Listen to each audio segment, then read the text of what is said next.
Hebrew Word Study. For this assignment, I chose to study the Hebrew word mishpat. In Pelt's Biblical Hebrew, a compact guide, mishpat is defined as judgment, decision, ordinance, law, custom, with 425 occurrences in the Hebrew Bible. In Theological Word Book of the Old Testament, there is a note to C number 2443C. That entry says that the word mishpat, a derivative of shpat, judge, govern, means justice, ordinance, custom, manner. It goes on to explain that in the over 400 occurrences, there are at least 13 related but distinct aspects of the central idea, justice, with 3 subgroupings. A. The judicial side of government. 1. The act of deciding a case of litigation brought before a civil magistrate. 2. The place of deciding a case of litigation. 3. The process of litigation.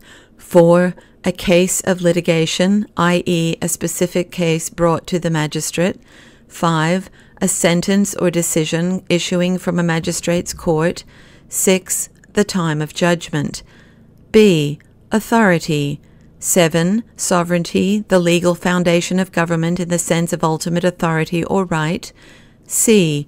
The legislative side of government. 8. The attribute of justice in all correct personal civil administration. 9. An ordinance of law. 10. A plan. 11. A custom. 12. A fitting measure taken. 13. One's right under law, human or divine.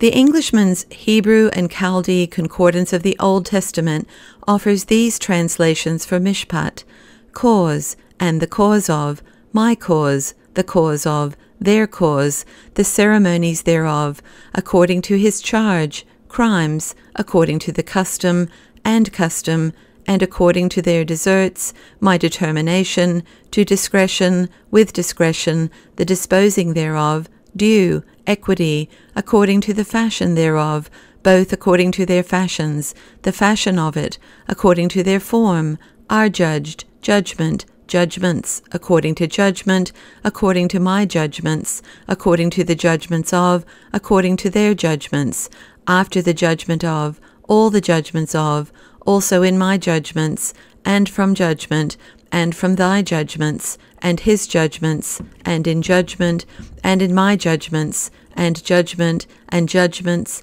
and my judgment, and my judgments, and of thy judgments, and the judgments, and thy judgment, and thy judgments, by judgment, for the judgment, from thy judgments, her judgment, his judgments, in the judgment, in thy judgments, into judgment, judgment for me, my judgment, my judgments, neither my judgments but, of judgment, on judgment, the judgment of, the judgments, their judgments, thy judgments, to judgment, with judgments of, just and justice, justly, a law, lawful, is lawful, that which is lawful, manner, according to the manner, according unto the manner, according unto their manner, after the manner of, after the manners of, after their manner,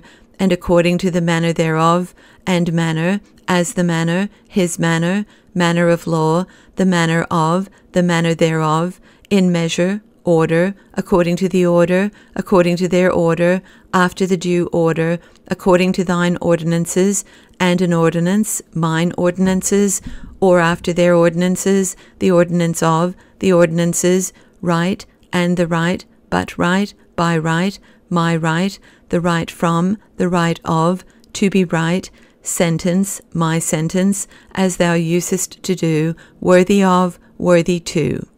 65 of these occurrences are in the book of Psalms, 40 in Isaiah, 37 in Ezekiel, 35 in Deuteronomy, 31 in Jeremiah, 23 in Job, and 20 in Proverbs.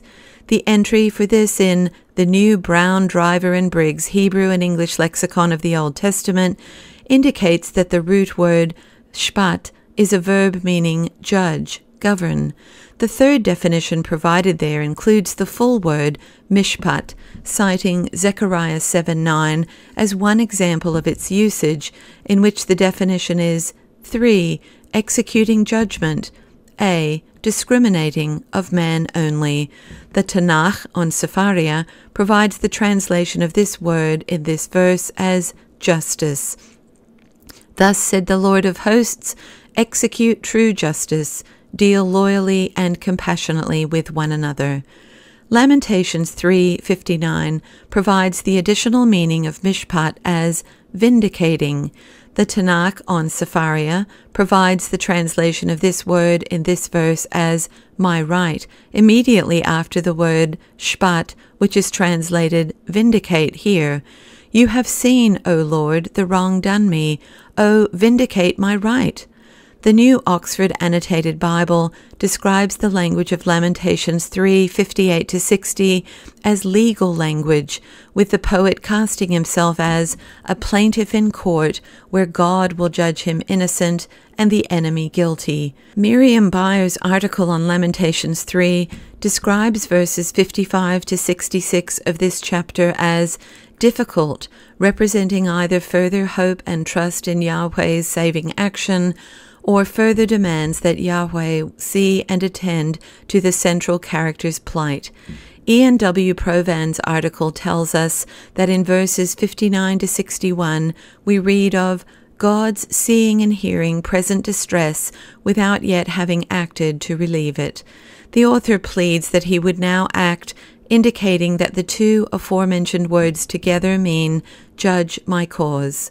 The Theological Dictionary of the Old Testament tells us that mishpat is found not only in biblical and post-biblical Hebrew, but also in Ugaritic and Phoenician, with the meaning of government, authority.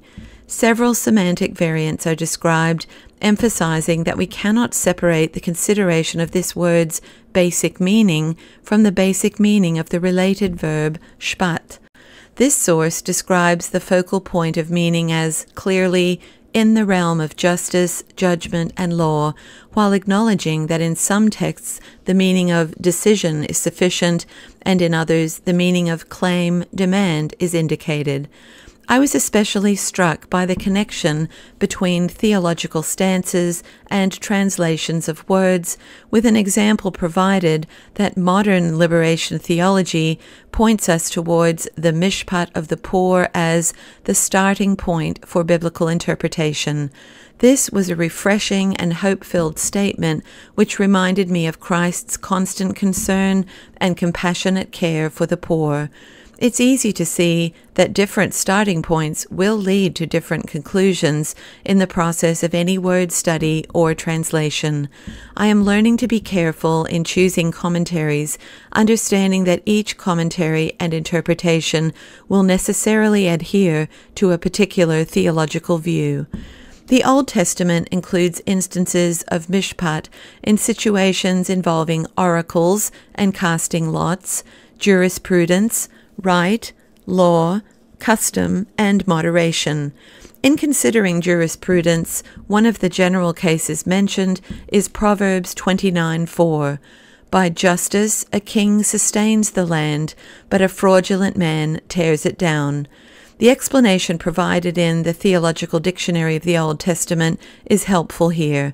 By mishpat, a king gives stability to the land. Bottervik goes on to say that the general sense of administration of justice suggests itself in this verse. This is a very helpful word picture in understanding this instance of mishpat, that when God's mishpat is present, the land itself will be less turbulent and more stable. Since the casting of lots is quite foreign to me, I was grateful to read that caution is advisable in proposing the reaching of decisions as the basic meaning. It was also significant to me to read that the plural form of mishpat refers to the individual commandments as well as the summary of the entire law.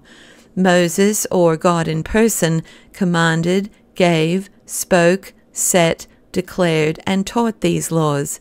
This understanding helps me to be more confident and hopefully more competent in participating in the ongoing conversation about mishpat texts. Doing this word study has helped me to expand my understanding of the necessity to proceed with a high level of attention to detail and carefulness when attempting to attach specific meaning to a particular Hebrew word.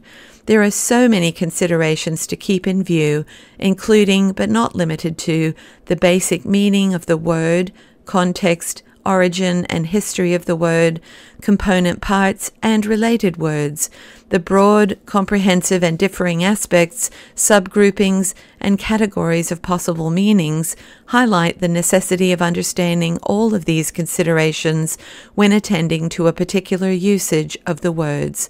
I hope to be able to continue learning to apply the principles of careful exegesis and utilizing the best tools available.